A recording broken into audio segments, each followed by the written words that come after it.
Привет, меня зовут Игорь Бурцев, я делаю для вас тест-драйвы на моем канале в YouTube. Сегодня у нас, как это заявлено на официальном сайте АвтоВАЗа, кроссовер Lada X-Ray. Кроссовер — это же круче, чем просто легковой автомобиль.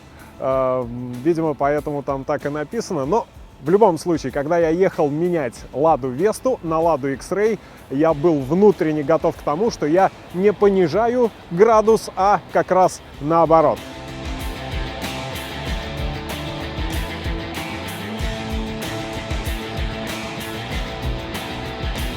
О каком понижении градуса может идти речь, если вот этот автомобиль на 75 тысяч дороже, чем Lada Vesta в минимальной комплектации, и на 45 дороже, чем в максимальной? Поэтому, когда впервые живьем видишь Lada X-Ray, впервые после московского автосалона, где Стив Маттин показывал очень красивый трехдверный мощный концепт, то легкий шок испытываешь, потому что X-Ray оказывается очень маленьким для своих денег.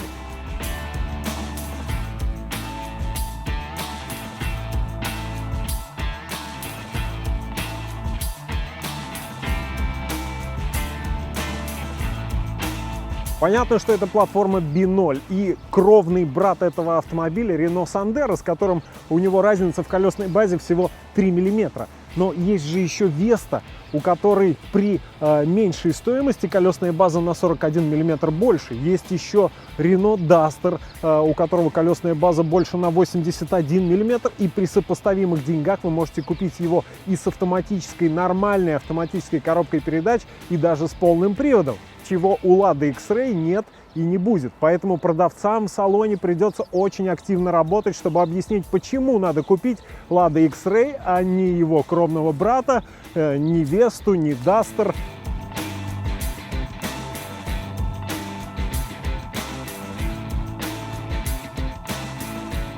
В активе продавца, в его аргументаторе плюсом будет яркая внешность Lada X-Ray, которая точно ярче, точно более броская, чем у Renault Sandero. Здесь больше дизайна, потому что Стив Маттин — это больше дизайнер, чем те безымянные ребята, которые создавали внешность Stepway. Здесь есть X на морде, тот же самый, как у Весты. Здесь есть X на бортах, та самая радость жестянщика, как у Весты, опять же. И возникает естественным образом второй вопрос. А почему его называют X-Ray, еще и кроссовер, а не просто Vesta хэтчбэк?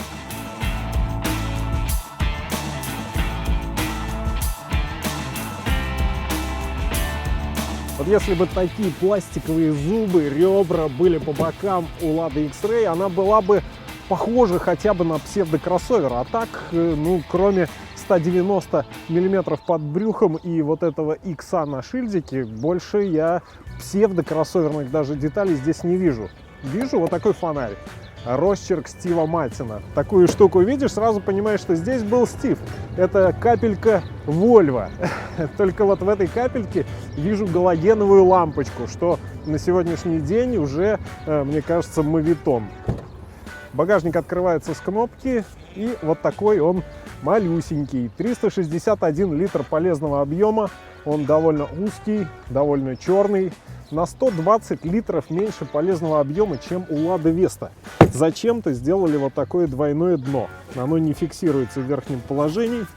Там внизу в подполе еще полноразмерная запаска. Да, если у вас багаж, и вы зачем-то нырнули в подпол, вернуть этот фальшпол на место довольно проблематично. Много проушин, это, наверное, должно быть удобно. И смотрите, пластиковая накладка, вот какая щель, она гуляет туда-сюда. Хочется взять китайский клей и приклеить ее намертво. Такая мелочь вроде бы, а неожиданно, потому что деньги за нее хотят большие.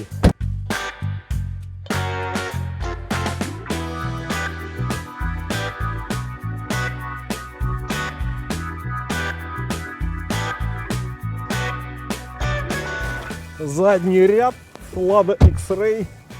Вот она, вся его компактность на лицо. Мой рост под 190 сантиметров, кресло отрегулировано так, как будто я сижу сам за собой. И спинка его лежит у меня на коленях. Ни о каком зазоре тут не может быть и речи. третий пассажир, если рядом со мной посадить такого же хлопца, как я, ему просто не найдется здесь места. Есть небольшой трансмиссионный тоннель, хотя полного привода нет. Сиденья такие очень-очень реношные. Те, которые в Весте, видели, они фигурные, фактурные, прикольные.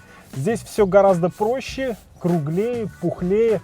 Хотя сам по себе диван, мне кажется, удобнее, чем в Лада Веста. По крайней мере, подушка здесь кажется длинной, и мои ноги почти на ней лежат. И вот такой иксик еще здесь интересный везде прорисован.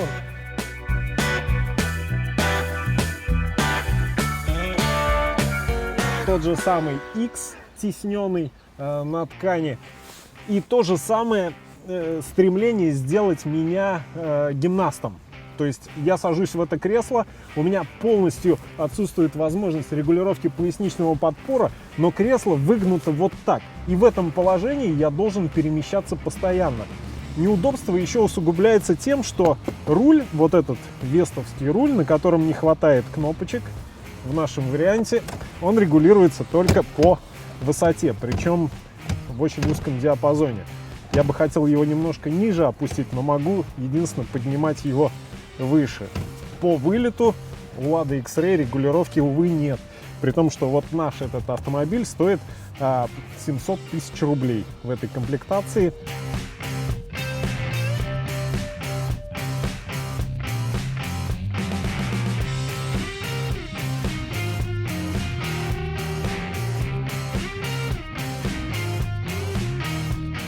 Приборная панель очень реношная, очень черная. Чтобы как-то увидеть какие-то цифры, вам нужно из положения авто переключить на ближний свет переключатель. Тогда загорается лампочка и что-то видно.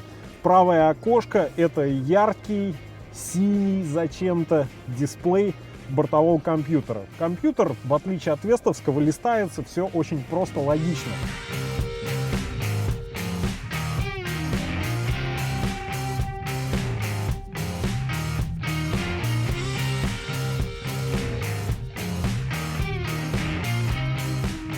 Как вы понимаете, это то же самое, что на Renault, хотя здесь написано Lada, с той же самой странной регулировкой громкости, которая только плюс-минус. Ну, слава богу, есть еще регулировка на руле. Вот такое спорное решение. Черный рояльный лак, обрамление мультимедийной системы и вот эта, странная надпись. Я понимаю Бу Андерсона, который был в шоке, когда это увидел. Ну, на самом деле, это было бы пустое место, если бы здесь ничего не было, но воткнуть сюда что-то типа 3 иконок стандартной комплектации, ну, это, да, тут толерантность еще и все такое.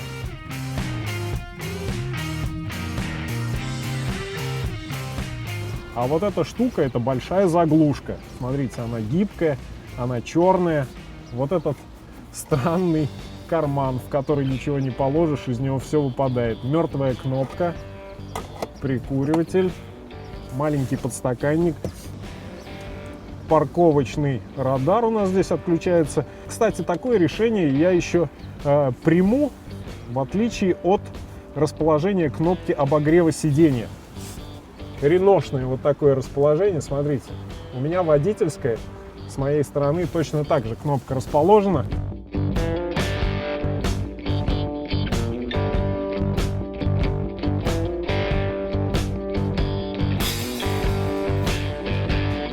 У всех одна реакция. Все говорят: "А я думал, он больше".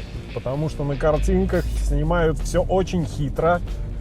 Он действительно смотрится кроссовером, большим автомобилем, хотя и с маленькими колесиками. А вживую это, оказывается, малюська, хэтчбэк, такой симпапуська. Меньше воздуха, все на тебя со всех сторон давит, нависает. Вот эта массивная черная панель жесткого, абсолютно дубового пластика. В Весте он тоже дубовый, но он выглядит так, что ты как-то даже и не задумываешься, насколько он дубовый. Тебя это не особо волнует.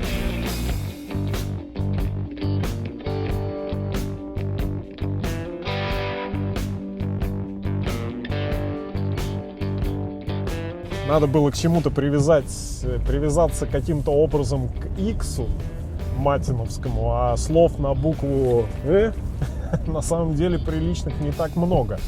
И обозначение рентгеновских лучей одно из них.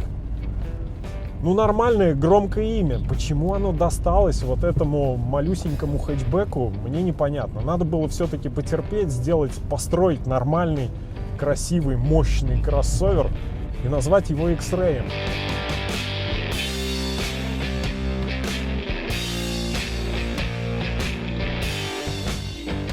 Этот автомобиль, по-честному, это просто хэтчбэк. Обычный, городской, очень даже скромный. Дорожный просвет 190 мм, ну да, это хорошо. Хотя, если заглядывать под днище той же Лада Веста, там все вполне неплохо. И по нашим зимним дорогам я ездил вообще ни в чем себе не отказывая на Весте. У нее можно отключить систему стабилизации курсовой устойчивости. Я выбирался по скользкому подъему, я думал, я оттуда не выйду. Но выехал как раз за счет того, что на Весте можно с пробуксовкой выезжать. Вы можете отрубить ESP и вертеть колеса, сколько вам заблагорассудится. Но Stepway, господи, я уже по Фрейду оговариваюсь, но X-Ray вам отключить ESP не позволит. Он начнет душить мотор на 3500 оборотов. До этого момента вы, конечно, можете попытаться еще справиться с ситуацией, но дальше все, машина никуда не поедет.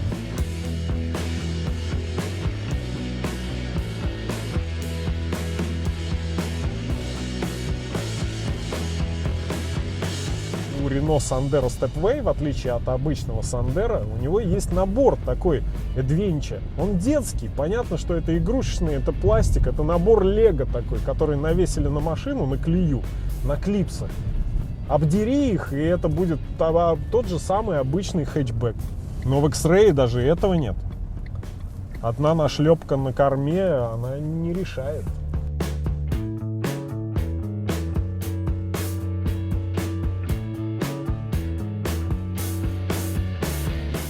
Lada X-Ray по-другому рулится. По-другому я сейчас имею в виду и кровного брата Sandero, и Ладу Весту. Я вот пересел с Весты сюда, и у меня первое ощущение было, что ух ты, какой тяжелый руль. Второе ощущение было, ух ты, как он плохо реагирует на поворот руля, этот автомобиль после Весты. У Весты очень живой какой-то бойкий характер. Там руль, он легковатый, он синтетический, он игрушечный.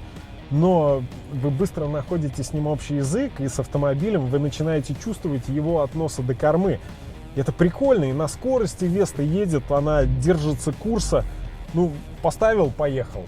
Но на X-Ray у меня на такие скорости даже желания нет выезжать, потому что здесь управляемость, она через какой-то слой резины.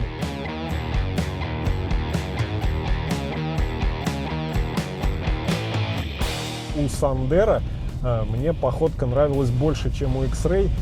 Здесь из-за других амортизаторов, из-за других пружин другой характер езды. В нем есть что-то логановско-сандеровское, но при этом вот задняя подвеска здесь на кочках подпрыгивает. Она подпрыгивает и прихлопывает. И общая какая-то звуковая картина от обработки неровности, она не реношная, не в чистом виде реношная. Есть в ней какие-то наши дешевящие примеси. После Весты подвеска, мне кажется, жестче обрабатывающей, менее энергоемкой, что удивительно.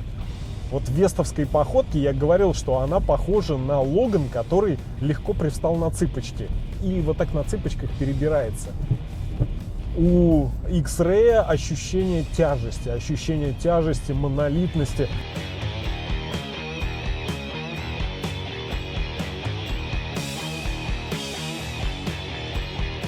У нас ухабов, кочек миллиард на любой вкус. У нас адские дороги. Так вот, на ухабах я слышу какие-то поскрипывания из области вот как раз дверных панелей. Поэтому, когда я нащупываю здесь, вот здесь, вот такие вставочки со швами, которые под нажатием пальца немного поскрипывает, покряхтывает. Меня это вообще не радует. Я бы хотел, чтобы дверные панели, пусть они выглядели бы попроще, но не звучали никак.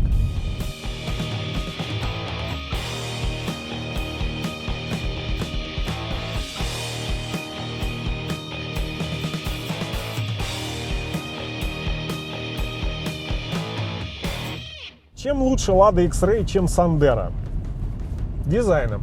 Дизайн здесь ярче, современнее, Стив Маттин рулит.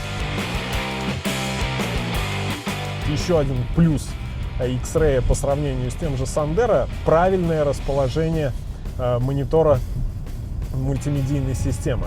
Монитор тот же самый, с тем же самым неудобным управлением громкостью. Вот это клавиши туда-сюда, качалка. Но вот так пользоваться удобно. Вот так пользоваться удобно камерой заднего хода, которая здесь есть. Потому что, в отличие от того же Renault Duster, ее видно. В Дастере что она есть, что ее нет. Ты включил задний ход, вот здесь этот монитор. Куда смотреть? Проще смотреть и контролировать процесс, глядя в зеркала. По сравнению с Вестой, X-Ray еще теплее. Как раз это реношный вариант. Веста, на удивление, холодный автомобиль. Разгоняется вот эта вся обогревающая система очень долго. Реношный вариант работает лучше.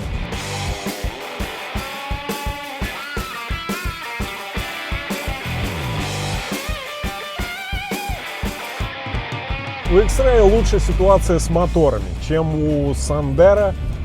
У него моторы поинтереснее, модельная линейка, они мощнее. Он может предложить мотор 1.8 мощностью 122 лошадиные силы, чего нет у Lada Vesta, например. И по цифрам получается, что по цифрам, заявленным производителем, получается, что он где-то на секунду, на полсекунды, на секунду быстрее, чем и Sandero, и Lada Vesta. Два мотора объемом 1.6 отличаются не сильно. Отличаются они больше тем, что один вазовский мощностью 106 лошадиных сил, такой же, как ставится на Весту, а другой французский, реношный, мощностью 110 лошадиных сил, такой, как стоит у нас сейчас под капотом. Но разница в динамике по секундам, там десятые доли секунды. Для автомобиля такого класса разница в десятые доли секунды значения не имеет, когда речь идет о ускорениях медленнее, чем за 10 секунд до сотни. Хотя быстрее, чем Веста. Даже с мотором 106 лошадиных сил Sandero, по данным производителя, пуляет до сотни на 0,4 секунды быстрее, чем Веста с тем же самым мотором на такой же коробке передач.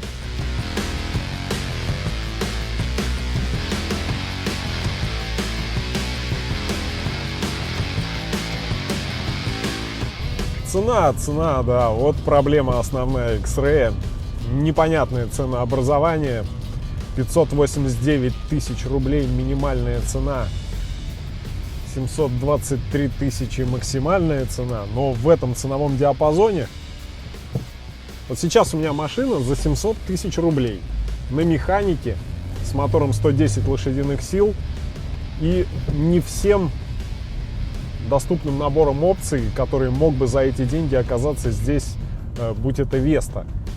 Но за те же 700 тысяч рублей я, к примеру, могу купить Sandero с автоматической коробкой передач. Или добавить еще чуть-чуть, еще 30-очку, и у меня будет Duster с полным приводом.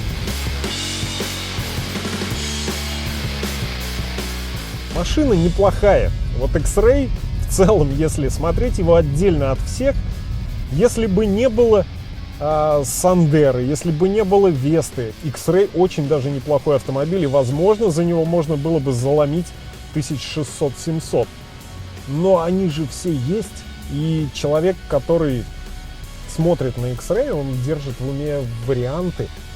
Люди, которые к нам подходили, они все говорили одно и то же. Машина очень даже неплоха. Была бы у нее цена, что-то в районе 500.